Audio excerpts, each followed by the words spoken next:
যারা গ্রহীতা তারা আমাদেরই দেশের, কারণ এটি একটি নিয়ম আছে বা ভারতেও নিয়ম আছে যে ওই দেশেও যদি কেউ কাউকে ডোনেট করতে চায় তাহলে তারা তাদের হতে হবে। এটির মধ্যে যেটি হলো যে আইনের যে বাধ্যবাধকতাগুলো রয়েছে সেই জায়গাগুলো যথাযথ অনুসরণ করা হয় না, এটা আমার প্রাথমিকভাবে মনে হয়েছে। কিন্তু যারা ওখানকার অ্যাকসেপ্টার যারা, তারা আমাদের দেশেই, ঢাকায় বা বাংলাদেশে এই বিষয়টি ডিসক্লোজ করা হয়নি। এখানে তাকে যে আমাদের অ্যাপোলো, দুঃখিত, ল্যাবেডে যে টেস্ট করানো হয়েছিল সেটা বলা হয়েছিল যে সে ইন্ডিয়াতে যাবে পাসপোর্ট করতে হবে, তার ফিজিক্যাল ফিটনেসের জন্য কিছু টেস্ট প্রয়োজন। অর্থাৎ ভারতে সে ফরিদাবাদে 15-20 দিন থাকা পর্যন্ত সে জানতো যে মাসুম তার ব্যবসা প্রতিষ্ঠান আছে, সেই প্রতিষ্ঠানের এমপ্লয় হিসেবে তাকে নিয়োগ করবে এবং তাকে 50,000 টাকা, বাংলাদেশি টাকায় 50,000 টাকা তাকে বেতন দিবে। কাজে সে পর্যন্ত সে জানতো না। এবং ওখানে যাওয়ার পরে দুজন তাদেরকে, যে এই যে 6 জন আসামি করা হয়েছে, দুজন কিন্তু তাকে রিসিভ করে এবং রিসিভ করার সাথে সাথেই তার পাসপোর্টটি তারা হাতে নিয়ে নেয়, সো দ্যাট সে যাতে আর নড়াচড়া করতে না পারে। তো সে কাজটি করেছে, কিন্তু তাকে কিন্তু প্রতারণা করা হয়েছে এবং তার সাথে তাকে বলা হয় যে এক ধরনের এই মানে পরিকল্পিত একটা পরিকল্পনার অংশ হিসেবে তাকে নেওয়া হচ্ছে।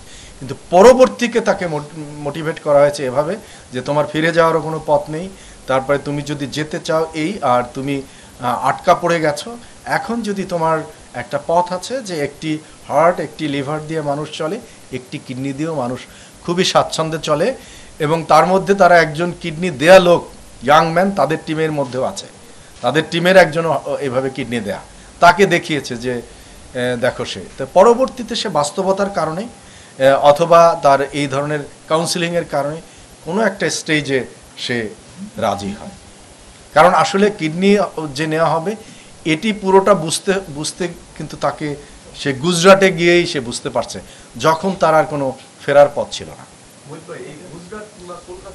যাদের এই ধরনের একটি অঙ্গ দিতে চায় কারা, যার আর্থিক চাহিদা আছে অথবা সংকট আছে এবং ব্যাপকভাবে ক্রাইম নিড থাকলেই কিন্তু তখন নিজের অঙ্গের ব্যাপারে এ ধরনের সিদ্ধান্ত কিন্তু খুব সহসা নেয় না। এক্ষেত্রেও কিন্তু আমাদের রবিন খানের যে ঘটনাটি ঘটেছে, যে তাকেও কিন্তু খুব সামান্য পরিমাণ অর্থ দেয়া হয়েছে। আমরা জানি যে এই ধরনের একটি কিডনি যদি কেউ বিক্রি করে থাকে তা সেটি উচ্চ চড়া মূল্যে, কারণ আপনাদের কারো যদি সংযোজন করতে হয় আমরা জানি যে সেটি কিন্তু এমনকি অর্ধ কোটি টাকা, কোনো কোনো ক্ষেত্রে কোটি টাকাও প্রয়োজন হতে পারে। এবং এটি কিন্তু এই যে চক্রটি কাজ করছে, তারা গুজরাটে কাজ করছে, কলকাতায় কাজ করছে, বিভিন্ন জায়গায় কাজ করছে, বিভিন্ন তথ্য আমাদের কাছে আছে, সেগুলোর উপর আমরা কাজ করছি। আমাদের মূল উদ্দেশ্য হলো যে এটি যাতে পুনরাবৃত্তি এ ধরনের ঘটনা না ঘটে, আইনি কাঠামোর বাইরে গিয়ে সেটির ব্যাপারে সকলের সচেতনতা। এ পর্যন্ত আমাদের জিজ্ঞাসাবাদ চলছে, আমরা তো আসলে খুব বেশি সময় পাইনি। তবে একজন আমার কাছে যেটি বলেছে বা আমাদের কাছে যেটি বলেছে, সে প্রায় 10 জনের উপরে করেছে, 10+, এবং তাদের প্রসেসিংয়েও এখনো 5-6 জন আছে বলে জানিয়েছে। আপনাদের সাথে আমরা শেয়ার করে থাকি, আজকেও সেরকম একটি অত্যন্ত গুরুত্বপূর্ণ বিষয় আমরা মনে করি, যে একটি অপরাধের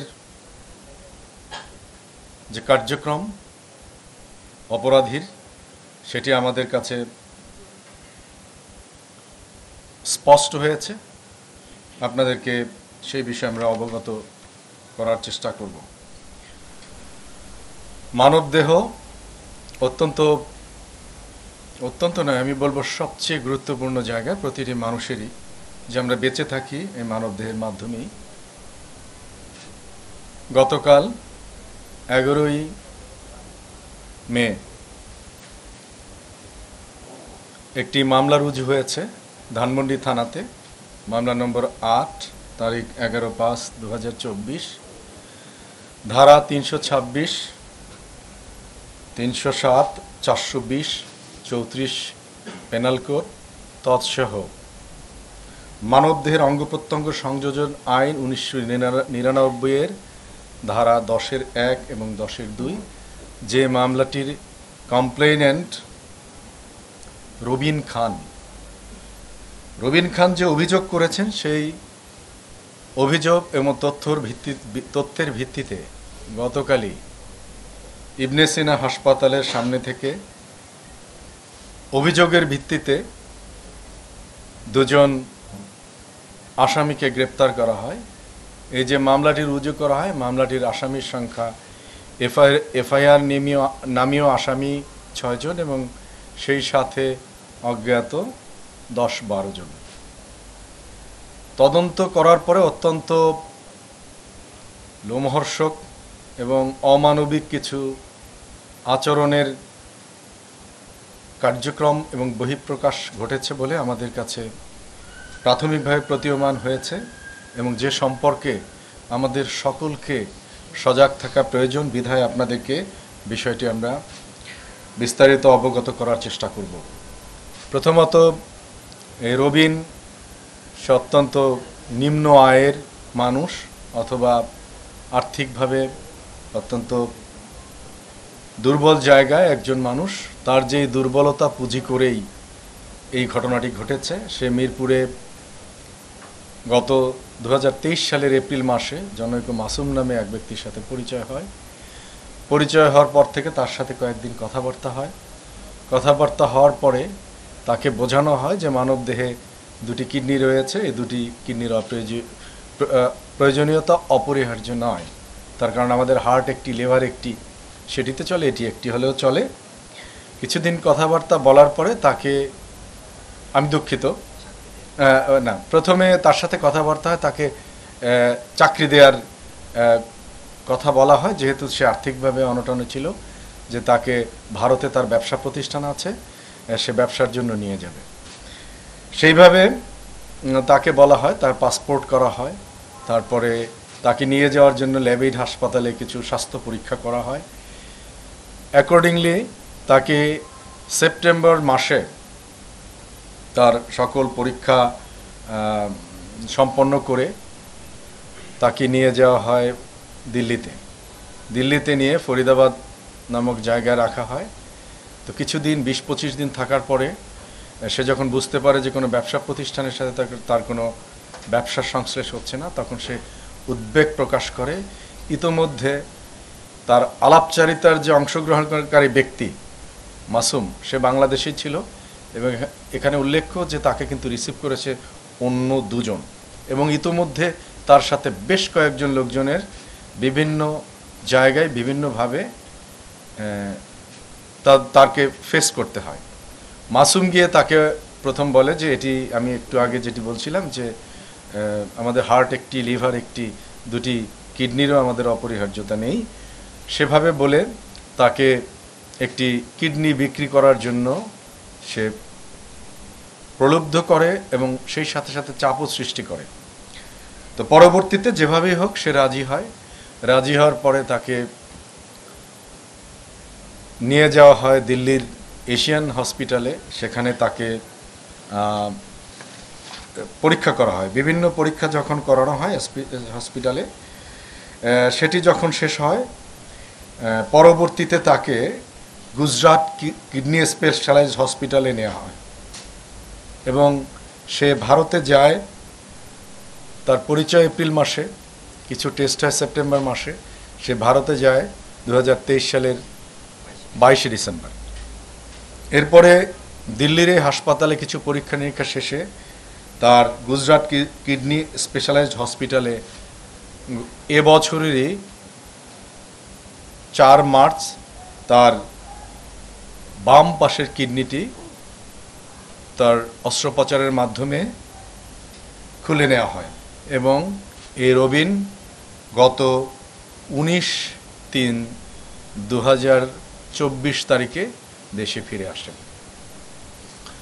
এরপরে রমনা ডিভিশন তথা ধানমন্ডি থানা police, assistant police commissioner, additional police commissioner, তারা কনজিকিউটিভ ড্রাইভ দিয়ে ইতোমধ্যে আরও একজনকে গ্রেপ্তার করেছে এবং অভিযান চলমান আছে। এই 3 জনকে যে গ্রেপ্তার করা হয়েছে, তাদের কাছে যে তথ্য পাওয়া গিয়েছে সেটি অত্যন্ত ভয়াবহ বলা যায়।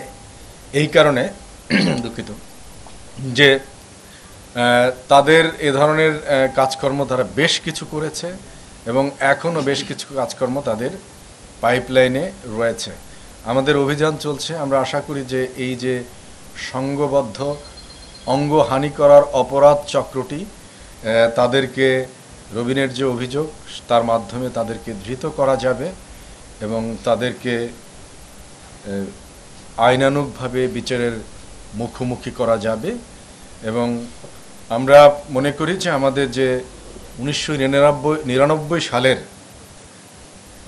মানব দেহের অঙ্গ প্রত্যঙ্গ সংযোজন আইন যেটি রয়েছে, সেই আইনের যে অপরাধ, সে অপরাধ যাতে কেউ সংগঠিত করতে না পারে, যেন আমাদের প্রান্তিক মানুষদের কেউ ফুসলিয়ে বা ভুলিয়ে ভালিয়ে কোনোভাবে তারা অঙ্গহানি করতে না পারে, সেই বিষয়ে সকলে যেন সজাগ থাকে। সকলের জননিরাপত্তা, জনশৃঙ্খলা সহ প্রত্যেকটি মানুষের তার দেহের যে নিরাপত্তা সেটিও যেন যথাযথ থাকে, সেটি আমরা প্রত্যাশা করি। এ বিষয়ে সকল মানুষের আমরা সচেতনতার প্রত্যাশা করি। আপনাদের মাধ্যমে আমরা চাই যে প্রতিটি মানুষ যেন দেশের প্রচলিত আইনের মধ্যে থাকে এবং তাদের স্বাস্থ্য এবং দেহের সুরক্ষা থাকে। সবাইকে ধন্যবাদ। ব্যাপারে আমরা কথা বলেছি, এটির ব্যাপারে ওরা বলছে যে এটি ফিক্সড প্রাইস নেই, এটি আলাদা। তার কারণ যেখানে নিবে, যে ক্লায়েন্ট যার প্রয়োজন, যাদের জন্য নিবে, তাদের আর্থিক অবস্থা বা তাদের এগারনেস, তারপর অনেক কন্ডিশনের উপরে এটির প্রাইসটা নির্ভর করে। এবং প্রাইস নির্ভর করে মূলত যার কিডনি নেওয়া হয় তাকেও সবাইকে সমানভাবে দেয় না।